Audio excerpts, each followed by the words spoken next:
Hello everyone. आज हम लोग बात कर रहे हैं एमपीपीएससी ने फूड सेफ्टी ऑफिसर का एडवर्टाइजमेंट डिक्लेयर किया है। तो ये 2024 का एग्जाम रहेगा।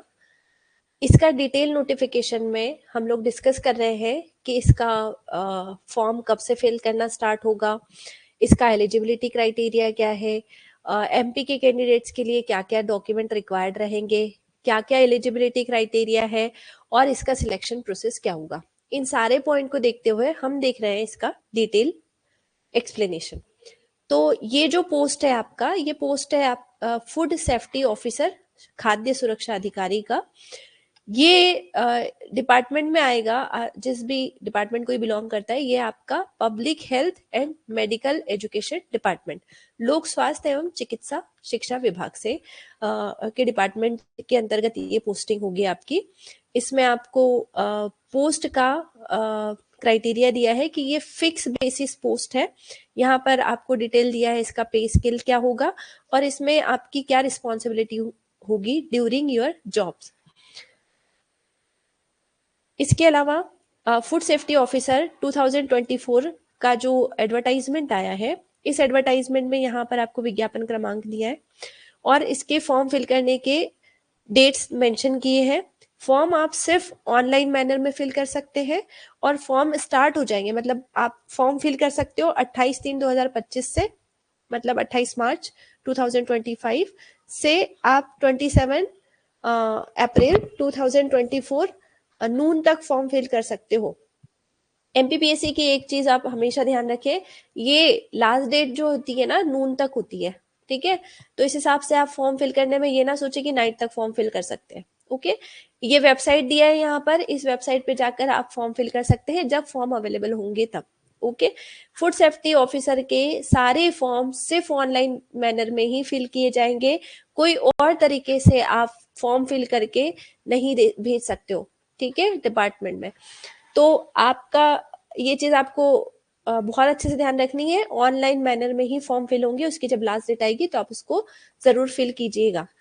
तो कौन से कैंडिडेट एलिजिबल है इस फॉर्म को फिल करने के लिए? तो एक कंपलसरी एलिजिबिलिटी क्राइटेरिया है कि आपका वैलिड यूनिवर्सिटी से food technology, dairy, biotechnology, oil technology,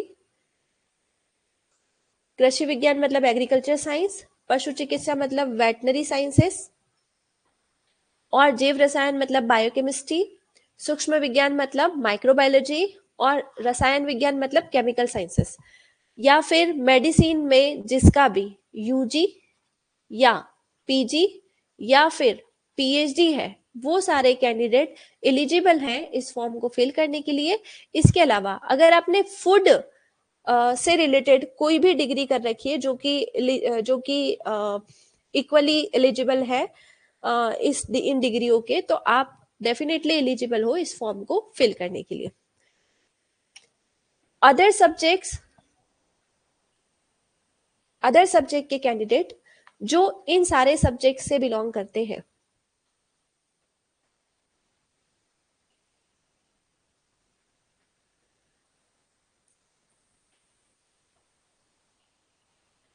जैसे कि फूड टेक्नोलॉजी से रिलेटेड सब्जेक्ट्स हैं आपके पास, आपने अगर यूजी या पीजी किया है इन कोर्सेस में, तो जैसे फॉर एग्जाम्पल फूड टेक्निक से रिलेटेड सब्जेक्ट है आपके फूड इंजीनियरिंग, खाद्य इंजीनियरिंग एवं तकनीकी मतलब फूड इंजीनियरिंग एंड टेक्नोलॉजी के अलावा आपका खाद्य प्रसंस्करण और संरक्षण मतलब कि फूड प्रोसेसिंग और उसका प्रिजर्वेशन से रिलेटेड, फूड प्रसंस्करण तकनीक मतलब फूड प्रोसेसिंग टेक्निक से रिलेटेड, टेक्निक एंड मैनेजमेंट से रिलेटेड, फूड बायोटेक्नोलॉजी, संयंत्र संचालन मतलब प्लांट मैनेजमेंट अगर आपने फूड से रिलेटेड सब्जेक्ट में किया है, प्रोसेस इंजीनियरिंग या उसके management, food processing, food safety and quality management जैसे सब्जेक्ट में अगर आपने ये प्रोसेस किया है, तो आप इन सब्जेक्ट में अगर आपका पीजी या यूजी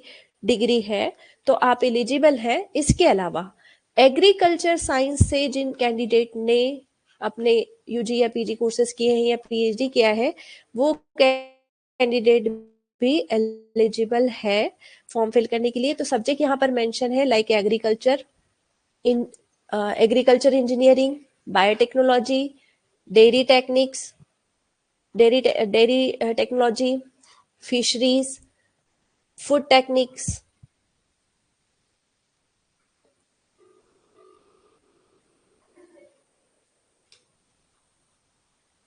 के अलावा फूड प्रोसेसिंग या फूड से रिलेटेड कोई आपने डिग्री कर रखी हो, जैसे लाइक हॉर्टिकल्चर से भी अगर आपने, या फूड टेक्नोलॉजी से अगर आपने कोई आपने कोई भी डिग्री कर रखी है, तो आप डेफिनेटली एलिजिबल है इस पोस्ट को फिल करने के लिए।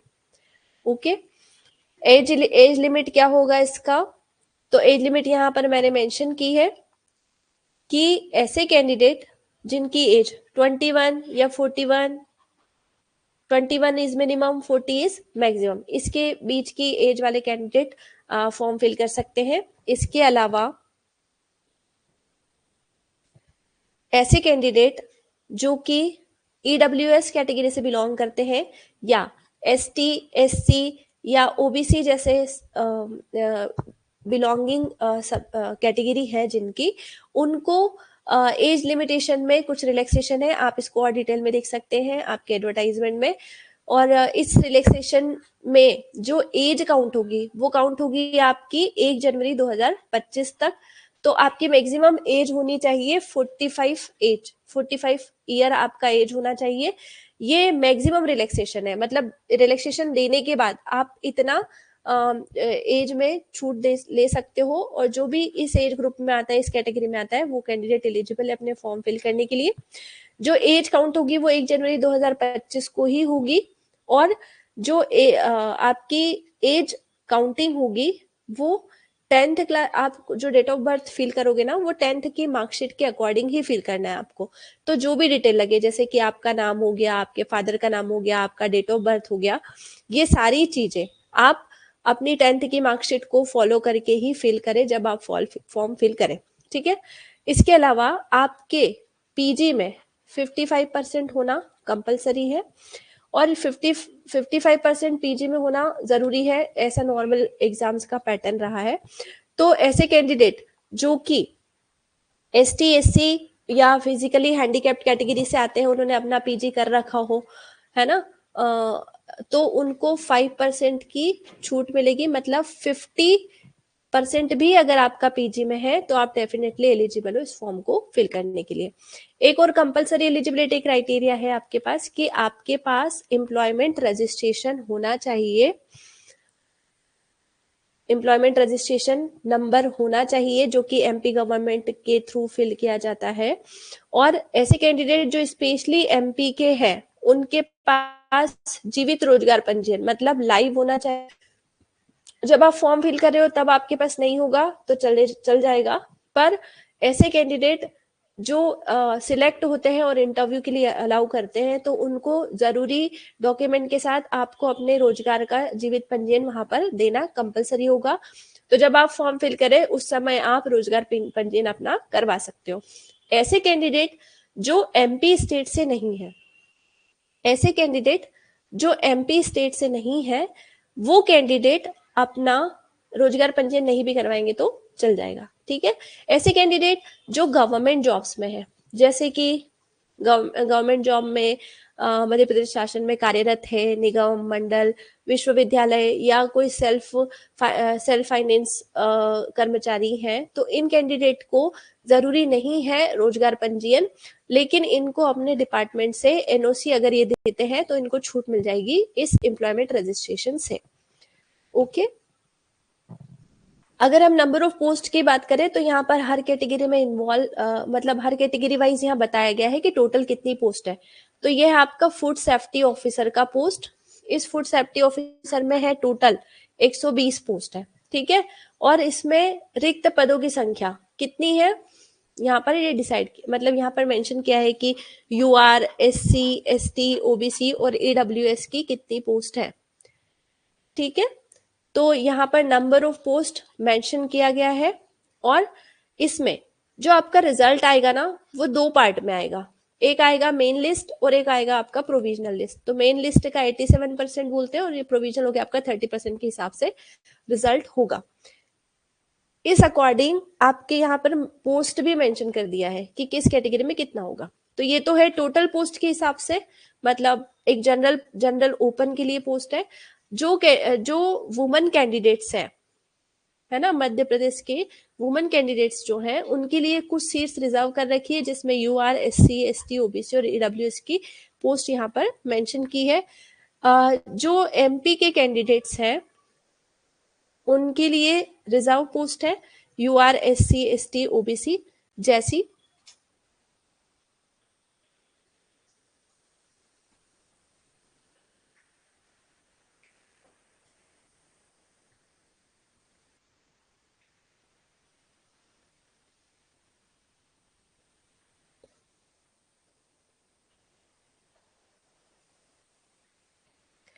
ओके, तो जो भूतपूर्व सैनिक है उनके लिए भी रिजर्वेशन है यहाँ पर, और उनके लिए यहाँ पर पोस्ट मेंशन की हुई है।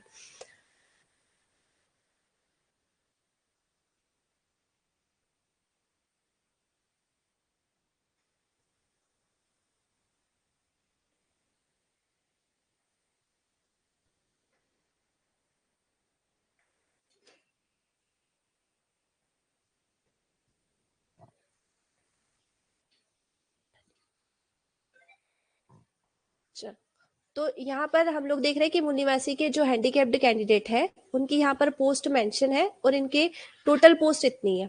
ओके, इसमें 87%, 13% यहाँ पर मेंशन है कि किसमें कितने नंबर ऑफ पोस्ट होगी।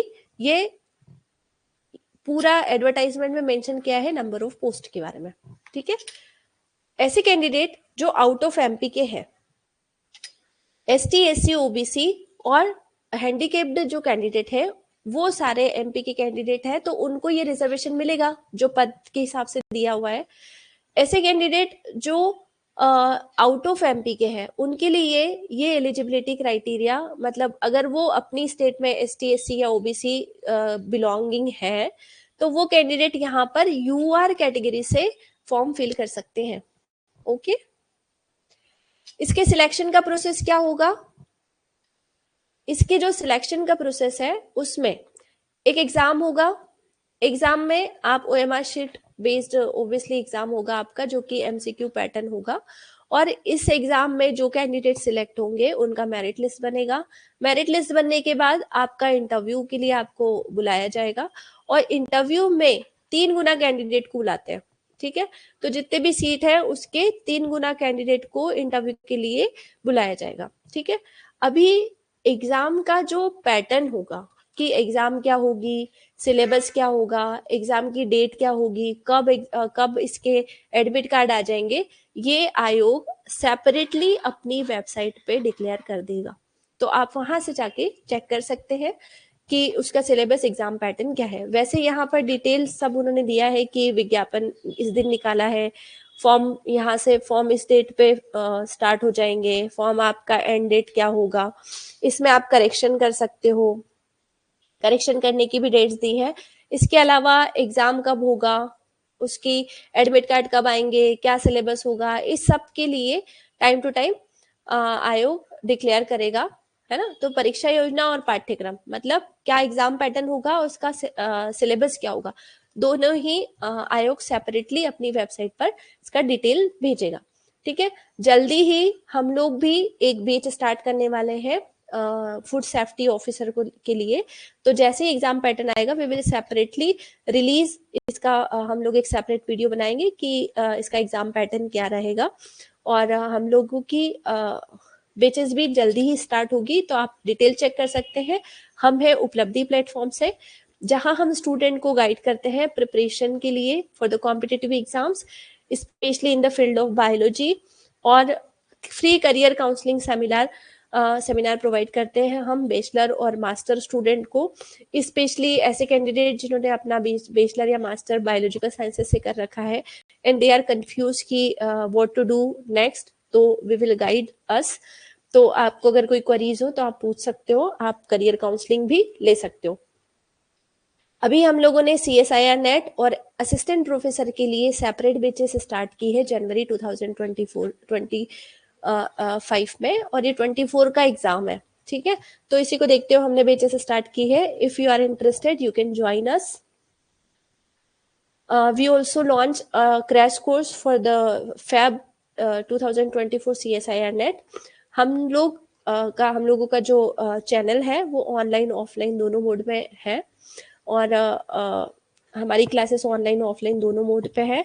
हमारा उपलब्धि का आप ऐप भी डाउनलोड कर सकते हैं, मैंने डिस्क्रिप्शन बॉक्स में दिया है, और डिटेल के लिए आप कॉल कर सकते हैं। और भी कोई क्वेरीज हो तो बिल्कुल आप कमेंट में बता सकते हैं। इसका सिलेबस पैटर्न के लिए हम लोग सेपरेट वीडियो बनाएंगे, और डिटेल के लिए आप हमारा यूट्यूब चैनल सब्सक्राइब कर सकते हैं, और इंस्टाग्राम पे हमको फॉलो भी कर सकते हैं। Thank you.